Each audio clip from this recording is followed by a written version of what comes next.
Well, Captain Obvious, we got off to a bad start. Did a great job to dig our way back against one of the best teams in the country that we unfortunately had to catch coming off of a close loss, and made too many mistakes in the end. Just, it's a game of mistakes right now, and in my opinion, we make too many mistakes that we shouldn't make. Points off turnovers, we lose. Second chance points, we lose.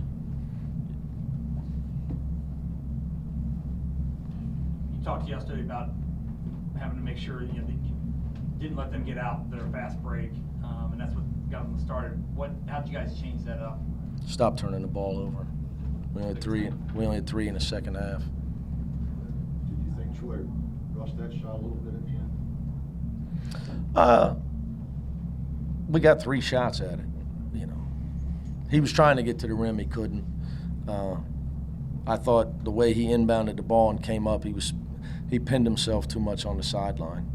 I wanted him in the middle of the floor so he could draw a foul. That's what I really wanted. But it'd be, we should have the putback. We got to make sure we put the ball in instead of rushing it. The putback was the shot. So you had time for a better shot from the shot. No. Talk about Gary? Yes. And there, one-handed. You should shot it one-handed. We don't shoot one-handed shots unless it's a 2-foot jump hook. their game-winning shot, was that a defensive breakdown? Or? Jake's a freshman. He was trying to help on Niang. Obviously, Niang's a great player. He got caught trying to help too much. We had a couple of, like I said, mistakes. But the problem was that when we didn't box out when we had the lead, then we let Niang hit the 3 on the left wing.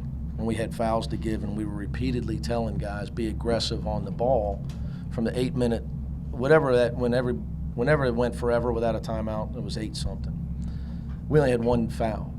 So there was a lot of timeouts from there on, and we were telling our guys, don't just let him shoot, be aggressive, because we have fouls to give. I even had Kevin give a foul at the end of the game. But before that, we had multiple fouls to give, and Gary just let him shoot it, He struggles to guard on the perimeter sometimes. It's an Achilles heel of ours. But in my opinion, our first half turnovers killed us, and they have 15 offensive rebounds. 13 of their field goals are off. 13 of their 29 makes are off offensive rebounds. They're too hard to guard. You can't give a team like that all those second shots. You just can't. But you played 3 top 10 caliber teams, come up short in those 3. It's been close. How do you just mentally being close but not getting over the hump against these good teams? How's your team handling that? Well, it just happened, so I don't have an answer for that. But we'll go back to practice and get better. One thing about college basketball, it's all about March. You got to get better and you got to win games, but that's the thing about college basketball. College football coaches got it made. I tell Tubbs, they get months off at a time. They only coach 12 games. The problem is in their sport, they lose. You lose 1, you might be dead. That's the thing about this game.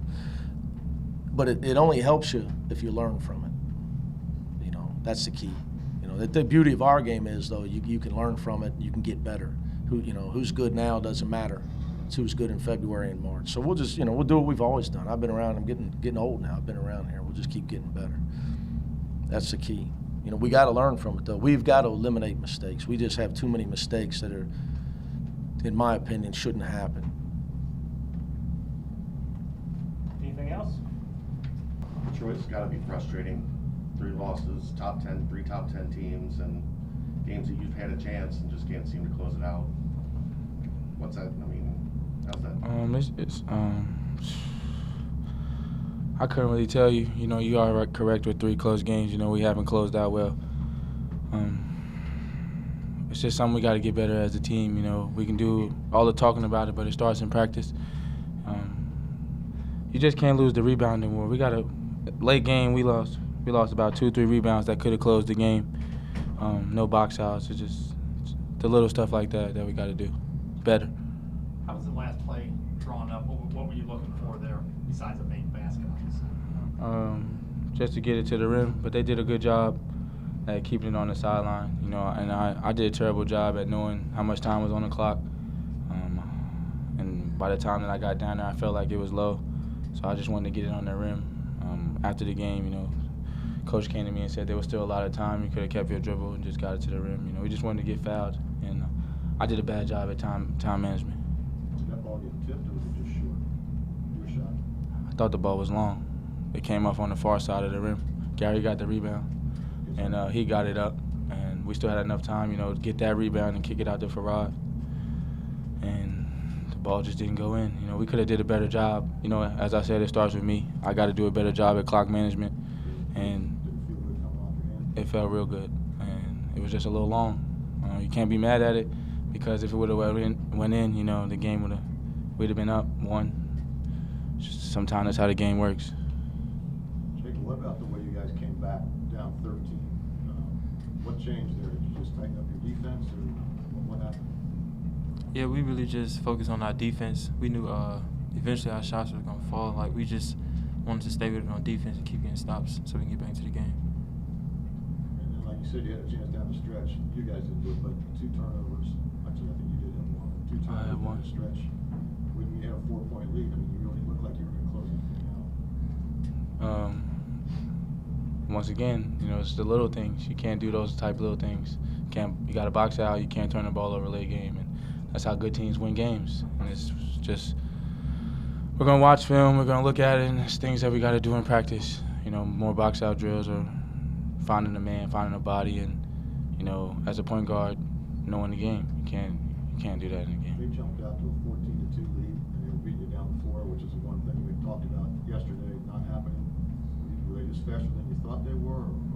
We just took their punches. You know, they came out ready to go. They came out on their horse, and once the game slowed down, as you see, we battled our way back. You know, it's just Cincinnati basketball. Once we got the hang of everything that they did, and the game got slow, the game came easier. It was shot for shot, stop for stop. And I know the obvious stuff, watching film, getting back in practice. Mentally, how do you take what's happened with these 3 losses and change that mentality as you get into conference play to push yourself? I think we've gained, you know, a lot of confidence off this game. You know, it wasn't a bad game, once again, the little things, but, you know, they came in number 5, highest scoring offensive team in Division I right now. You know, we were in the game. It wasn't like a blowout, so we didn't play terrible.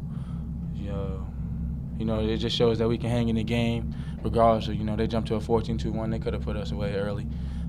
We lost the rebounding war, but we came back. We just can't give up second chance points. It's just a one-shot-and-done kind of game. It's the games that you're trying to play for in March, and we got the chance to play 3 of them early. You know, the outcome wasn't the best, but as a team, you know, we can gain off this, you know, and just get better as the time comes on.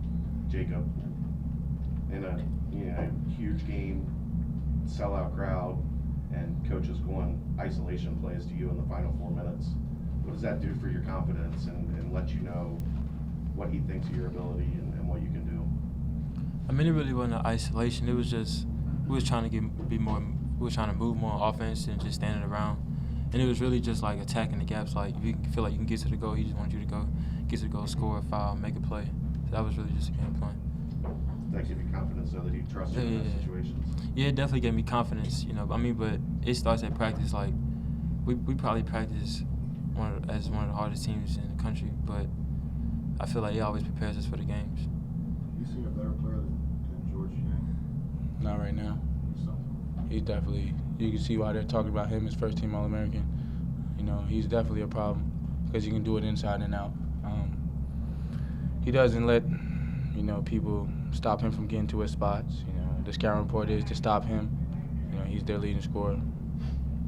You know, George Yang's a good player. You gotta give him all his credit. Yeah, you know, he's a good player. You know, he's not being talked about for no reason. He get talked about for a solid reason. That shot that the winning shot that they made, was that a shot that you felt comfortable with them taking? He hadn't made a 3-pointer the whole game.